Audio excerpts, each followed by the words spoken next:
بسم الله الرحمن الرحيم الحمد لله رب العالمين والصلاة والسلام على سيد المرسلين محمد وعلى آله وأصحابه أجمعين اللهم علمنا ما ينفعنا وانفعنا بما علمتنا وزدنا علما يا عليم. نزهة الفضلاء تهذيب السير أعلام النبلاء كتابda keladi. İmam Malik Nafi' Abdullah ibn Umar radhiyallohu anhudan rivoyat qilinadi. U kishi aytadilar: "Ta'allama Umar al-Baqara fi 12 sana. Falamma khatamaha nahara juzuran." Abdullah ibn Umar radhiyallohu anhu aytadilar: u kishi Umar ibn Xattob radhiyallohu anhuni o'g'illari Umar radhiyallohu anhu Baqara surasini 12 yil ta'lim oldi. 12 yilda yodladi. Uni xatm qilganda, ya'ni shu Baqara surasini yodlab tugatganda bir qo'y so'ydi deydilar. Boshqa rivoyatda 8 yilda keladi, bir rivoyatda 12 yil. Umar ibn Xattob zehni past bo'lgani uchun emas, 12 yilda yoyinki 8 yilda Baqara surasini yodlagan bo'lsalar, zehnlari past bo'lgani uchun emas, yoki Qur'onni tashlab qo'yganlari uchun, juda ham oz o'qiganlari uchun emas. Olimlar aytadi, u kishi tadabbur qilib, faqatgina u kishi emas, boshqa sahobalar ham tadabbur qilib, ta'ammul qilib Qur'onni ma'nolarini ta'lim olib, amal qilganlar. Shuning uchun bu surani yodlash mana shuncha uzun vaqtni olgan. Yuqoridagi suhbatlarda aytgandik, sahobalar biz 10 ta oyatni olar edik, buni ma'nolarini chuqur tushunar edik, o'rganar edik va amal qilar edik. Undan keyingi 10 ta oyatga o'tar edik deganlar. Umar ibn Xattob ham sahobalarning buyuklaridan. Buyuk sahobalarning aksariyati Qur'on hofizi bo'lmagan, lekin Qur'onni tadabbur qilgan, o'qiganda tadabbur bilan, ta'ammul bilan o'qigan va amal qilgan. Abdullah ibn Umar radhiyallohu anhuma aytadilar: كان الفاضل من أصحاب رسول الله صلى الله عليه وسلم في صدر هذه الأمة لا يحفظ من القرآن إلا السورة ونحوها ورزق العمل بالقرآن. فاضل degan Rasululloh sallallohu alayhi vasallamning ashablaridan bo'lar edi deydilar. U kishi bu ummatning boshida, sahobalarning avvalida bo'lganlar. U kishi ba'zi suralarni faqat yoddan bilar edilar deydilar. Va lekin ular Qur'onga amal qilish bilan rizqlandilar. Ya'ni Alloh taolo ularga Qur'onga amal qilishni rizq qilib berdi deydilar. Yuqorida aytganimizdek, rizq faqatgina yeb ichadigan narsa emas.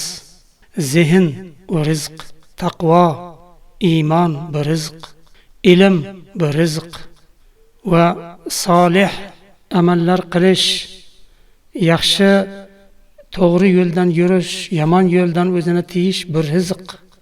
Alloh taolo bu moddiy rizq bor, ma'naviy rizq bor.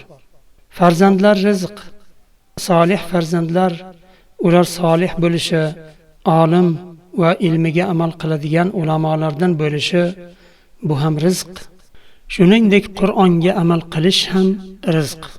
Alloh taolo beradi uni. Alloh taolo shunga munosib bo'lgan qullariga beradi. Alloh taolo Qur'onga amal qilishga munosib bo'lgan qullariga Qur'onga amal qilishdek ne'matni beradi. Uni qalbiga Qur'onga bo'lgan muhabbatni soladi. Qur'onga bo'lgan muhabbat uni Qur'onni chuqur tushunishga yetaklaydi, amal qilishga yetaklaydi. Qur'onni tadabbur bilan ta'sirlanib o'qishga olib boradi. Mana shunday qullarini Alloh taolo o'zi ilm bilan va amal bilan aziz qiladi. Alloh taolo barchamizni mana shunday solih qullaridan qilsin. Abdullah ibn Mas'ud radhiyallohu anhu aytadilar: "Inna sa'aba alayna hifzu alfazil Qur'an wa sahula alayna al-amalu bihi wa inna man ba'dana yashulu alayhim hifzul Qur'an va yas'ubu alayhim al-amalu bihi." Bu al-Jami' li ahkamil Qur'anda keladi. Abdullah ibn Mas'ud radhiyallohu anhu aytadilar: "Bizga Qur'onning lafzlarini yodlash og'ir bo'ldi, lekin Qur'onga amal qilish yengil qilindi va bizdan keyin keladiganlarga Qur'onning lafzlarini yodlash, ya'ni Qur'onni yodlash oson bo'ladi, oson qilinadi va unga amal qilish qiyin qilinadi" deydilar. Hasanul Basri rahimahulloh aytadilar: "Nazalal Qur'an liyutadabbara va yu'mala bihi, fattakhadhu tilawatahu 'amalan." Ay anna 'amala an-nas asbaha tilawatal Qur'an faqat bila tadabbur va la 'amal bihi. Hasan rahimahulloh aytadilar: "Qur'on nozil bo'ldi, uni tadabbur bilan o'qish va unga amal qilish uchun nozil bo'ldi Qur'on. Lekin odamlarning orasida, ya'ni odamlar uni tilovatini amalga aylantirib qo'yishdi" deydilar. Ya'ni tilovatini amalga aylantirib qo'yishdi degani tilovat qilish bilan cheklandi. Amal faqat o'qish bo'lib qoldi. Qur'onni tilovat qilish u amal qilish bilan barobar bo'lib qoldi. Na tadabbur qoldi, na Qur'onga amal qilish qoldi, faqat tilovat qoldi deydilar. Shu'bat ibn Hajjoj aytadilar, hadis ulamolariga aytadilar, ahli hadisga: "Ey qavm", deydilar, "sizlar qanchalik hadis ilmida oldinga yursangizlar, Qur'on ilmida shunchalik orqaga qolasizlar", deydilar. Ya'ni hadis ilmidan u kishi qaytarmayaptilar.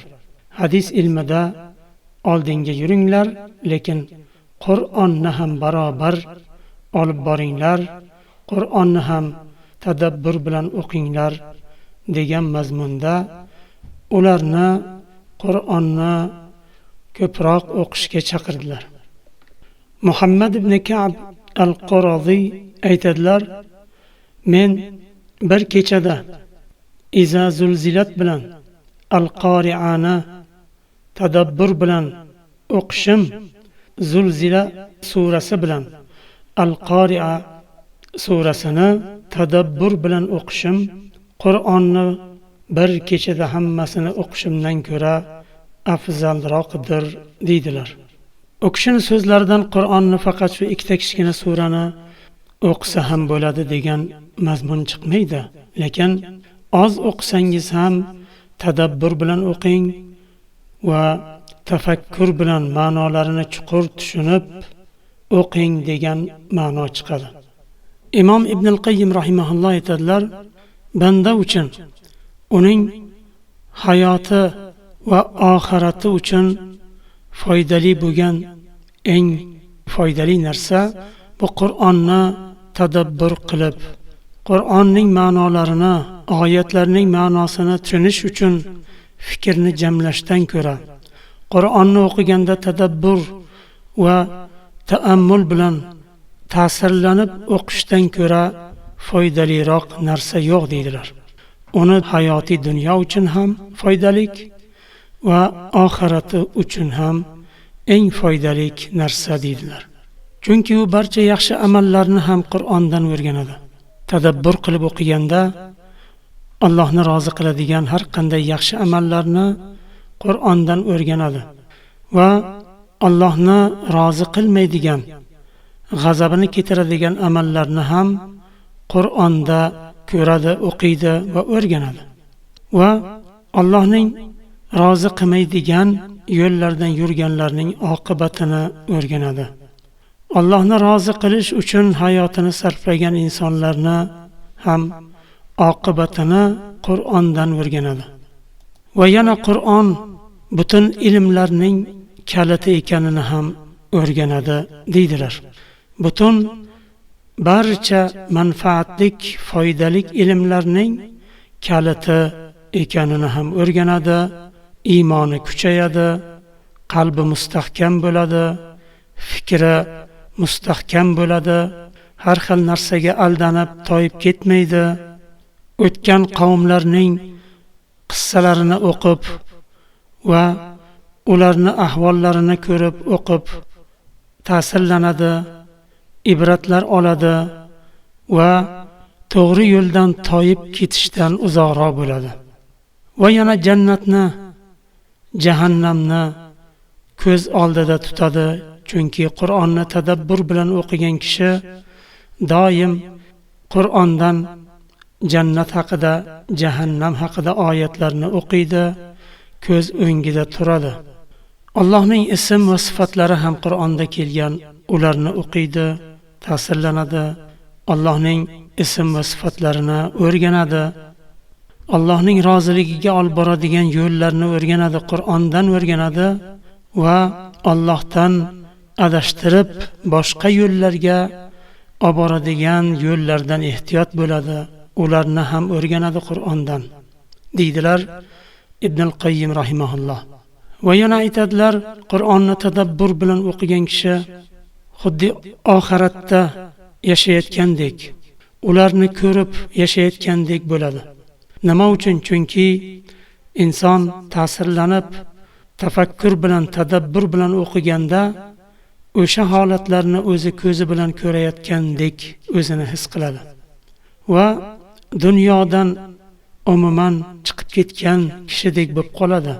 Dunyo bilan ishi bo'lmay qoladi. Inson xuddi oxiratda yurgandek bo'ladi.